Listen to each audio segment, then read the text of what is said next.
आप मेरे पीछे देख सकते हैं जो अभ्यर्थी है वो बैठे हुए हैं और उनके साथ कुछ और लोग भी आपको नए देखने को मिलेंगे। देखिए, हम तो हर प्रकार से इनके सपोर्ट करना चाहते हैं, लेकिन हम संवैधानिक लड़ाई लड़ते हैं। पुलिस प्रशासन को इस कदर यहाँ पे लगा के रखा है कि यहाँ से इन लोगों को टच से मस नहीं होने दिया जा रहा है। प्रताड़नाएं करके बस में जबरदस्ती ढकेल दिया जा रहा है, जेल के अंदर में डाला जा रहा है। ये सरकार की दोगला नीति, दोहरी मानसिकता है कि जो निम्न वर्ग है, SC ST OBC के लोगों को, अब हमारे सब्र का इम्तिहान टूट गया है। कुछ भी करना पड़े। ये आंदोलन छत्तीसगढ़ के राजधानी में चालू हुई है।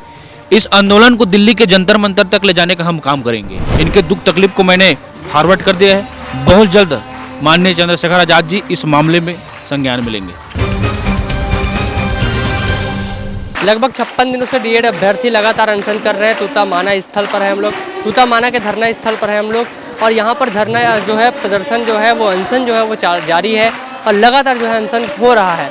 आप मेरे पीछे देख सकते हैं जो अभ्यर्थी है वो बैठे हुए हैं और उनके साथ कुछ और लोग भी आपको नए देखने को मिलेंगे, उनसे हम लोग बात करेंगे अभी। और ये जो अभ्यर्थी हैं वो लगातार कोशिश कर रहे हैं। अभी जो है वो भीम सेना से कुछ लोग आए हैं, प्रदेश अध्यक्ष यहाँ मौजूद हैं उनके, और वो संगठन के समर्थन में आए हैं। उनसे बात करते जानते हैं कि वो क्या कहना चाह रहे हैं।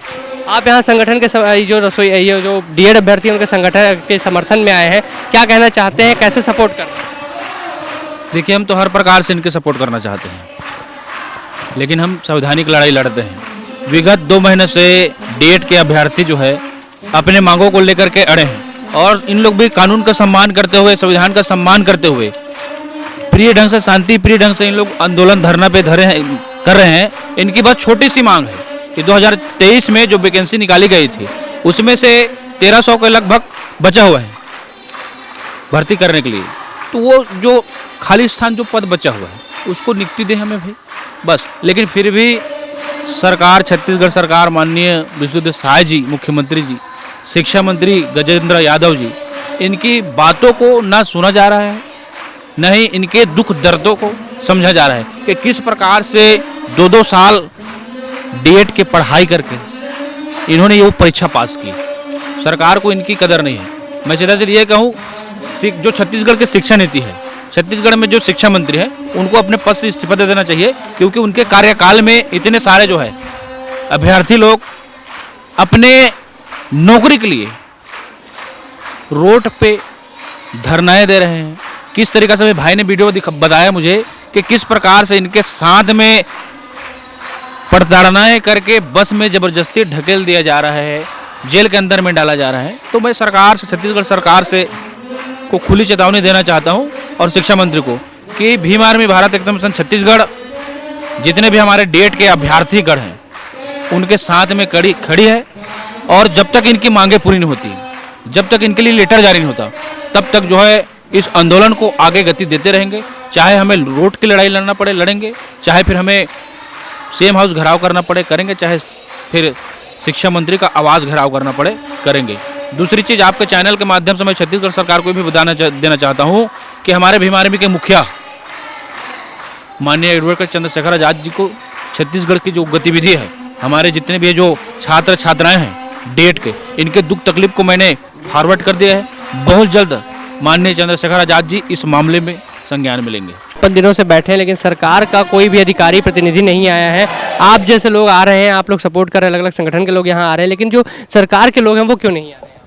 इसी को समझना है हमें कि सरकार के लोग क्यों नहीं आ रहे हैं, और जो सामाजिक संगठन है, जो समाज के हित में सोचते हैं, उनके लिए कार्य करते हैं, चाहे किसान हो, मजदूर हो, कमेरा हो, चाहे फिर पढ़े लिखे हमारे जो स्टूडेंट हैं, उनके लिए सरकार जो है सभी को दबाने का प्रयास करती है। सरकार का सीधा सीधा एजेंडा है कि इसमें कुछ चंद लोग ही स्थापित रहें। कल भाइयों से बड़े पैमाने में विस्तार से चर्चाएं हुई कि 401 नंबर है तो डायरेक्ट वो 485 नंबर में, डायरेक्ट 506 नंबर में, ऐसे करके भर्तियां ली जा रही हैं। तो ये सरकार की दोगला नीति है, दोहरी मानसिकता है कि जो निम्न वर्ग है, SC ST OBC के लोगों को, जबकि संविधान के अनुच्छेद 16 में अवसर में समता का अधिकार है, वो समता का अधिकार हमें कहीं नहीं दिख रहा है। सरकार हमारे लोगों को दबाने के लिए, और इस जगह में जो ये धरना का जो जगह स्थापित किए हैं, यहाँ से न तो जो धरना में बैठे हुए लोग हैं उनकी आवाज़ यहाँ से उस गेट के आगे नहीं जा पा रही है, क्योंकि आज हमें एक ज्ञापन भी देना था। वो ज्ञापन देने के लिए भी हमारे लोगों को गेट से आगे जाने नहीं दिया गया। ये सीधा सीधी लोकतंत्र की हत्या है, जिसे हम बर्दाश्त नहीं कर सकते। जो अभ्यर्थी हैं वो लगातार कोशिश कर रहे हैं और आप भी यहाँ पर बैठे हुए हैं, उसके बाद भी निर्णय नहीं आया है। आगे आप लोगों के द्वारा जो अभी चीज़ें की गई हैं, सरकार को जो भी किया गया, आपने सरकार को कैसे जगाने की आपने कोशिश की है और अभ्यर्थियों के साथ आगे कैसे देंगे? देखिए, सरकार तो जानबूझ करके जो है ना सोने का नाटक कर रही है। सरकार जगी हुई है, सरकार सबको देख रहे हैं। मैं सरकार से यही कहना चाहूँगा कि अब हमारे सब्र का इम्तिहान टूट गया है। अब हमारे लोग अपने अधिकार को बचाने के लिए, अपने मान सम्मान को बचाने के लिए हमें कुछ भी करना पड़े। ये आंदोलन छत्तीसगढ़ के राजधानी में चालू हुई है।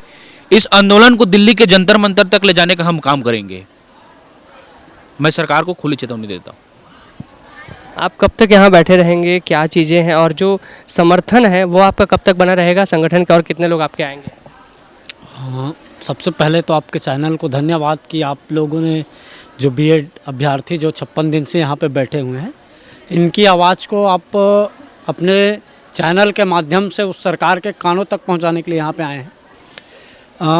मैं आपको बता दूं कि हमारी बहनें यहाँ पे देख सकते हैं और साथी लोग बैठे हुए हैं जो अपने संवैधानिक अधिकारों के मांग के लिए बैठे हैं और सरकार के कान में अब तक जूं तक नहीं पड़ी है।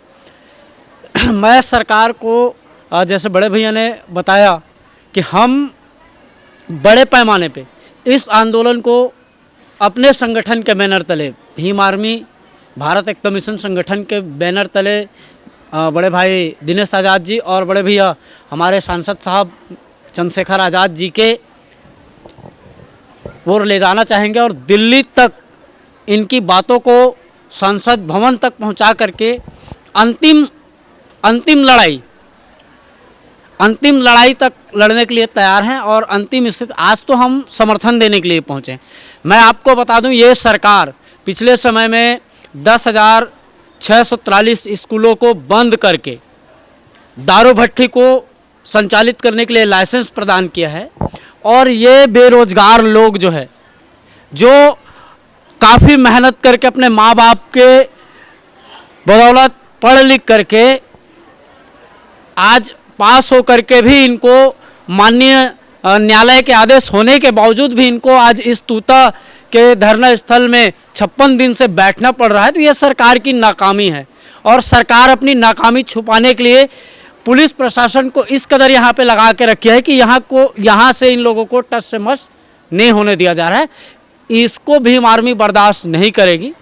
भीम आर्मी इन भाइयों के समर्थन में, अपनी बहनों के समर्थन में अंतिम स्तर तक की लड़ाई लड़ने के लिए तैयार है। सरकार से हम मांग ये करते हैं कि इनकी समस्या को जल्द से जल्द सुना जाए, अन्यथा भीम आर्मी यहाँ की राजधानी मंत्रालय को घेराव करने के लिए फिर बाध्य रहेगी, विधानसभा को घेराव करने के लिए बाध्य रहेगी, क्योंकि यहाँ पक्ष और विपक्ष दोनों के जो सांसद विधायक जो हैं वो निकम्मे साबित हो रहे हैं। क्योंकि आज सरकार शराब भट्टी को संचालित करने के लिए लाइसेंस दे रही है और इन लोगों को अधिकार देने के बावजूद भी वंचित कर रही है। सरकार स्कूल नहीं चाहती है, वो चाहती है कि गरीब कमेरा किसान वर्ग के बच्चे जो है अपने पैरों में खड़ा ना हो पाए,